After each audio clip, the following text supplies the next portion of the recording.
இந்த கேட்டுக்கு உள்ளதான் அது கேட்டுக்குள்ள நடந்தது. நான் அங்கிருந்து உட்காந்து பார்க்கும்போது கேட்டு திறந்தது மட்டும் கேட்டுச்சு. பார்த்தேன் நானு. எடுத்த உடனே ஒரு பிரவீனோட சத்தம்.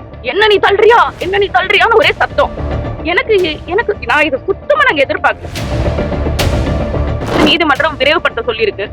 அது என்ன இப்ப உடனே அடுத்த நாளே வரணும்னா சரி ஊர்ல இல்லன்னு தெரியும். நீங்க வேணும்னே இதை செய்றீங்கன்றது எனக்கு தெரியும். நான் வீட்ல இருக்கேன் என்கிட்ட அதை பேசி நீங்க பேசிட்டு கூட நீங்க ஒட்டிட்டு போயிருக்கலாம். வந்து யாருமே இல்லாத வீட்ல வந்து ஒட்டிட்டு போன மாதிரி நீங்க ஒட்டிட்டு போயிட்டீங்க. அதுக்கு அது அவ்வளவு பெரிய குற்றம். அது கிழிச்சா அடிச்சு இழுத்துக்கிட்டு போய் நேர நீ காவல் நிலையத்தும் கொண்டு போகல. வேற ஒரு இடத்துல ஒரு கடல்ல ஒடிச்சா அடிச்சுட்டு நீ போய் படுத்துக்கிட்ட. இது ஒரு வழக்கமா வச்சுக்கிறாங்க. எப்படின்னா இவங்க அடிச்சிருவாங்க, இவங்களுக்கு ஒரு கையில கீறல் போட்டுருக்கா. நீ அடிச்சு காயம் பட்டதுல இவங்க எல்லாருமே என்ன நினைச்சுட்டு இருக்காங்கன்னா 5 வருஷத்துக்கு ஒரு தடவை தேர்தல் வருது, பல முறை ஆட்சிகள் மாறுதுங்கிறத மறந்துட்டு இவங்களே அந்த நாற்காலியில அப்படியே நிரந்தரமா பசையை போட்டு ஒட்டின மாதிரி நம்ம கீழே இறங்கவே போறது இல்லைங்கிற திமிரில் ஆடுற ஒரு ஆட்டம் இருக்குல்ல. இன்னைக்கு ஒசூர்ல நான் இருக்கேன்னு சரி, இன்னைக்கு இருக்கிற நவீன உலகத்துல எனக்கு பகிரிலே அனுப்பியிருக்கலாம், உங்களுக்கு அழைப்பானை அனுப்பியிருக்கோம். எதுக்கு வீட்டுல போய் ஒட்டணும்? தொட்டு தொடரும் ஒரு பட்டு பாரம்பரியம். ராஜ்மஹால் மதுரை. வந்தவங்க எதுவுமே சொல்லல, சம்மனை ஒட்டிட்டு போயிட்டாங்க. நான் வந்து எனக்கு தம்பி சுபாகர் தான் கூப்பிடுறாரு. கூப்பிட்டுட்டு நான் வெளியே வரேன், மாதிரி ஒட்டிட்டு போயிட்டாங்க. நீனா சரி ஒட்டி இருக்கட்டும்னு சொல்லிட்டு கொஞ்சம் நேரம் விட்டு தான் நான் கீழே இறங்கி வரேன். நம்ம வழக்கறிஞர் சொல்றாங்க சரி காவல்துறை ஒட்டிட்டு போயிட்டாங்கன்னா நீங்க எடுத்துருங்க அது அப்படின்னு சொல்றாங்க. எனக்கு அது என்ன பாலியல் குற்றம்னு போட்டு எத்தனை வருஷமா தான் இருப்பீங்க. சரி இப்ப வந்து நீதிமன்றம் விரைவுபடுத்த சொல்லியிருக்கு. அது என்ன இப்ப உடனே அடுத்த நாளே வரணும்னா சரி ஊர்ல இல்லன்னு தெரியும். நீங்க வேணும்னே இதை செய்றீங்கன்றது எனக்கு தெரியும். நான் வீட்டுல இருக்கேன் என்கிட்ட அதை பேசி நீங்க பேசிட்டு கூட நீங்க ஒட்டிட்டு போயிருக்கலாம். வந்து யாருமே இல்லாத வீட்டுல வந்து ஒட்டிட்டு போன மாதிரி நீங்க ஒட்டிட்டு போயிட்டீங்க. நான் வந்து வெளியே வந்து பாக்குறேன், தம்பி இது மாதிரி சொல்றாரு ஒட்டிட்டாங்க நீனா. அப்புறம் பிரஸ் மட்டும் தான் நின்றுட்டு இருந்தாங்க.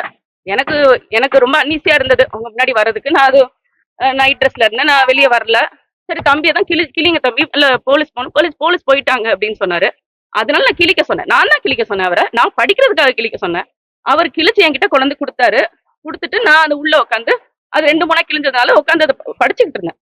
அந்த தேதியை பார்த்துட்டு வந்து அடுத்த நாளே வர சொல்லியிருக்காங்க. அன்னைக்கு இவங்க அப்படி ஒத்துக்கலையே அப்படின்னு, அப்படி சொல்லலையே அப்படின்னு சொல்லிட்டு நான் அந்த தேதியை பார்த்துட்டு இருக்கேன். அப்பதான் நான் எனக்கு தெரியல நடந்தது என்னன்னு எனக்கு தெரியல.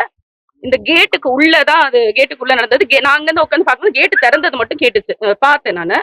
எடுத்த உடனே ஒரு பிரவீனோட சத்தம். என்ன நீ தள்ளுறியான்னு ஒரே சத்தம். எனக்கு நான் இதை சுத்தமா நாங்க எதிர்பார்க்கல. சம்மன் கொடுத்தாங்க, நாங்க சம்மனை வந்து எடுத்து வச்சு நாங்க படிச்சுட்டு இருக்கோம், அவ்வளவுதான். நான் சுத்தமா அதை எதிர்பார்க்கல. அப்புறம் அங்கிட்டு தள்ளிட்டு போறாங்க செய்யறாங்க. அப்புறம் நான் அண்ணன் இப்படி இழுத்துட்டு போகும்போது தான் நம்ம எப்படி சும்மா இருக்குது. நம்ம நாங்க எல்லாம் உங்களுக்கு தெரியும், நாங்க வந்து கட்சி ஒரு குடும்பம் மாதிரி நாங்க எல்லாரும் சேர்ந்து ஒன்னா பயணிக்கிறோம். எங்களை விட கூட இருக்கிறவங்க மேல கைய வச்சாதான் எங்களுக்கு இன்னும் கோவம் வரும்ன்றது உங்களுக்கு நல்லா தெரியும். மென்டலி எங்களுக்கு டிஸ்டர்ப் பண்ணணும். அழைப்பானை யாருக்கு? எனக்கு. நான் எங்க இருக்குன்னு தெரியுமா தெரியாது. சரி, ஏற்கனவே 3 நாளைக்கு முன்னாடி வந்து வீட்டுல வந்து கொடுத்தீங்க. அப்பெல்லாம் நீங்க வந்து ஊடகத்தை அழைச்சிட்டு வரல. இப்ப நான் பயணம் பண்ணிட்டு இருந்தேன் இங்க கட்சி வேலைக்கு. அப்ப சொல்லிட்டு தான் வந்தேன், நான் வந்து விளக்கம் தர்றேன். இது ஒரே வழக்கு. அது ஏற்கனவே 3 மணி நேரம் போய் நான் காவல் நிலையத்தில் விளக்கம் அழிச்சிட்டேன். அப்போ அதே தான் திருப்பி மறுபடியும் சொல்லணும். சரி, அதை நான் வரணுன்ற. இப்போ நீதிமன்றம் வந்து 3 மாதம் அவகாசம் கொடுத்துருக்கு, காலம் கொடுத்துருக்கு. அதுக்குள்ளே நீங்கள் வந்து விசாரித்து அதை தாக்கல் செய்யணும். 3 நாளில் முடிக்கணுங்கிற அந்த அவசரம், அந்த வேகம் காட்ட வேண்டிய தேவை என்ன இருக்கு? சரி, நான் ஒசூரில் இருக்கிறேன்னு தெரியுது இல்லை, உங்கள் காவல்துறை தான் நிற்கிது. என்ன இதே மாதிரி ஊடகத்தை சந்திச்சுட்டு இருக்கேன், ஒசூர்ல இருக்கிறேன்னு என்ன ஒவ்வொரு நகரமும் உங்களுக்கு தெரியும். அப்ப நீங்க இங்க இருந்து பெங்களூர்ல போய் அவங்க வீட்டுல போய் அந்த அம்மா வீட்டுல போய் விசாரிச்சுக்கிட்டு வர நீங்க என்னை காவல் நிலையத்துக்கு வாங்குறீங்க. நீங்க இங்க வந்து விசாரிக்கலாம், இல்ல நான் வந்தவொடனே விசாரிக்கலாம், ஓடி போறது இல்ல.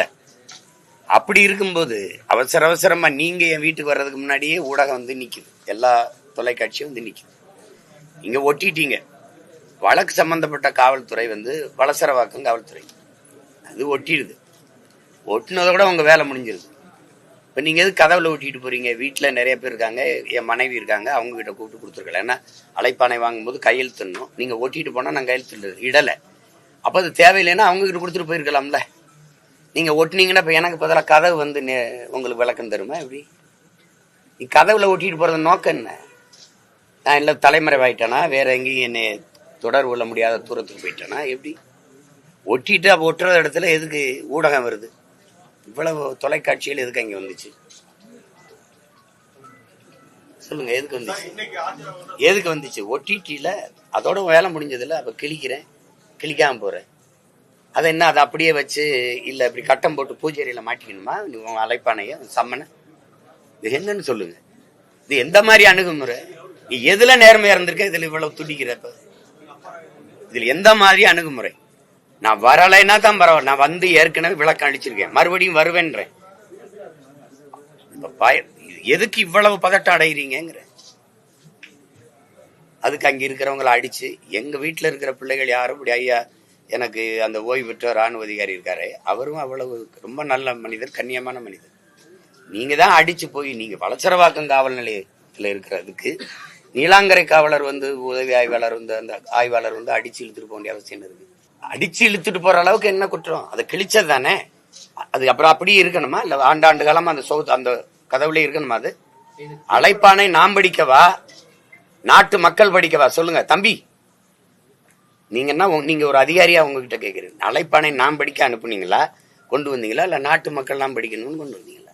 அதுக்கு அது அவ்வளவு பெரிய குற்றமா? அது கிழிச்சா அடிச்சு இழுத்துக்கிட்டு போய் நேர நீ காவல் நிலையத்தும் கொண்டு போகல, வேற ஒரு இடத்துல ஒரு தடல்ல ஒடிச்சா அடிச்சுட்டு நீ போய் படுத்துக்கிட்ட.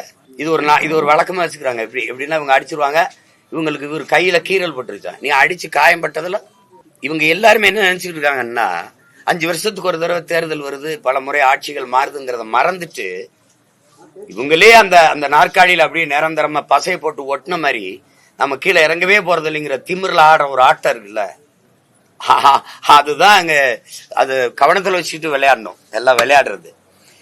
நீ பயப்படுற எவனாவது வந்து சொல்லுங்க. நீங்க இத்தனை வழக்கு போட்டிருக்கீங்க, ஒவ்வொரு வழக்குக்கும் வந்து நேர் நிக்கிறேன், நான் முடிஞ்ச நேரம் ஒரே நேரத்துல 4 அழைப்பானைனா எங்க போக முடியும்? ஒரு ஆள் தானே. வராம இருந்தா சொல்லலாம். நீ எதுக்காக நீங்க இந்த வேலையை செய்யறீங்க? இன்னைக்கு ஒசூர்ல நான் இருக்கேன்னு சரி, இன்னைக்கு இருக்கிற நவீன உலகத்துல எனக்கு பகிரிலே அனுப்பியிருக்கலாம், உங்களுக்கு அழைப்பானை அனுப்பியிருக்க. எதுக்கு வீட்டுல போய் ஒட்டணும்? வீட்டுல யாருக்கான்னு கேட்டிருக்கலாம். என் மனைவி இருக்காங்க, என் மனைவி கொடுத்துருக்கலாம். அவங்க சட்டம் படிச்சவங்க, இந்திய குடிமை பணிக்கு தேர்வு எழுதி தேர்ச்சி பெற்றவங்க. நீங்க அவங்க கிட்ட கொண்டு கொடுத்துருக்கலாம்ல. நீ வந்து கதவுல ஒட்டிட்டு அதை கிழிச்சாங்கிறதுக்காக நீலாங்கரை காவலர் அந்த உதவி ஆய்வாளர் வந்து வேக வேகமா இதை வந்து அடிச்சு இழுத்துட்டு போக வேண்டிய தேவை என்ன இருக்கு? அவர் ஒட்டிட்டு போயிட்டாருல்ல, வளசரவாக்கு காவலர் ஒட்டிட்டு போயிட்டாரு, படிச்சிட்டோம்ல. இந்த மாதிரி ஒட்டிட்டு போயிட்டாங்கிற தகவல் எனக்கு வந்துருச்சு. அப்புறம் அது அதுக்கு அங்க படம் காட்டணுமா? அதை வரவங்களுக்குலாம் தொட்டு தொடரும் ஒரு பட்டு பாரம்பரியம். ராஜ்மஹால் மதுரை. 70 ஆண்டுகால பாரம்பரியத்திலிருந்து ஒரு புதுமையின் குரல். தமிழர்களின் வாழ்வியலோடு கலந்துவிட்ட குடும்பத்தின் புதிய அடையாளம். குமுதம் நியூஸ் 24/7.